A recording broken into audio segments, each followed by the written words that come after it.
सभी को नमस्कार। यह डिक्टेशन त्रिमूर्ति आशुलिपि अकादमी की तरफ से दी जा रही है, जिसकी गति है 80 शब्द प्रति मिनट। डिक्टेशन शुरू होगी 5 सेकंड बाद।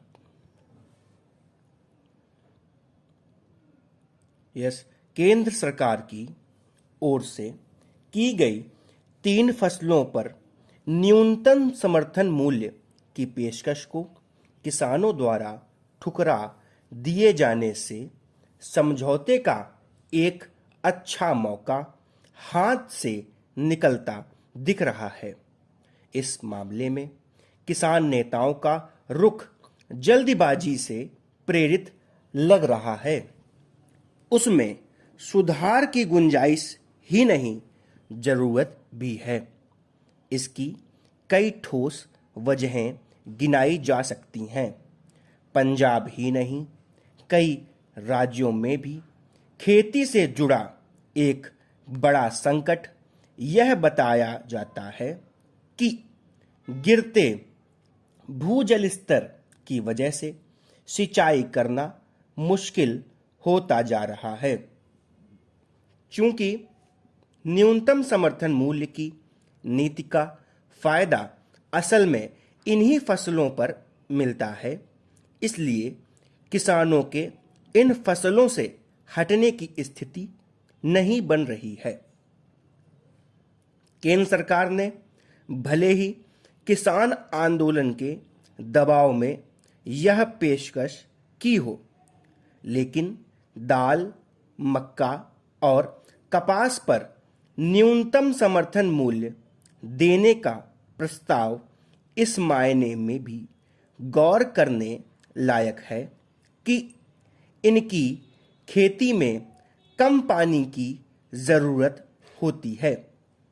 लिहाजा यह नीति किसानों को फायदा पहुंचाने के साथ ही आने वाले समय में पर्यावरण और खेती के हालात सुधारने के लिहाज से भी उपयोगी हो सकती है। दिलचस्प है कि किसान नेताओं ने इस पेशकश को ठुकराने का जो आधार बताया है, वही इसे ज़्यादा सार्थक बनाता है। सरकार का कहना है कि इस प्रस्ताव का फायदा उन किसानों को मिलेगा जो फसलों का पैटर्न बदलते हैं। ध्यान रहे, आज की तारीख में किसानों के सामने मक्का, दाल और कपास जैसी फसलों को अपनाने की ठोस वजह नहीं है। ऐसे में यह नीति इस कमी को दूर कर सकती है।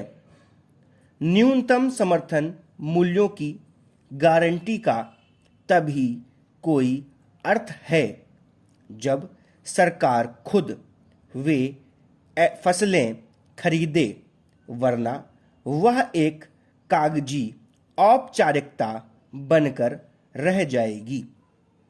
धान और गेहूं की सरकारी खरीद को सार्वजनिक वितरण प्रणाली के तहत खपाने की व्यवस्था है। अन्य फसलों के मामले में ऐसा नहीं है।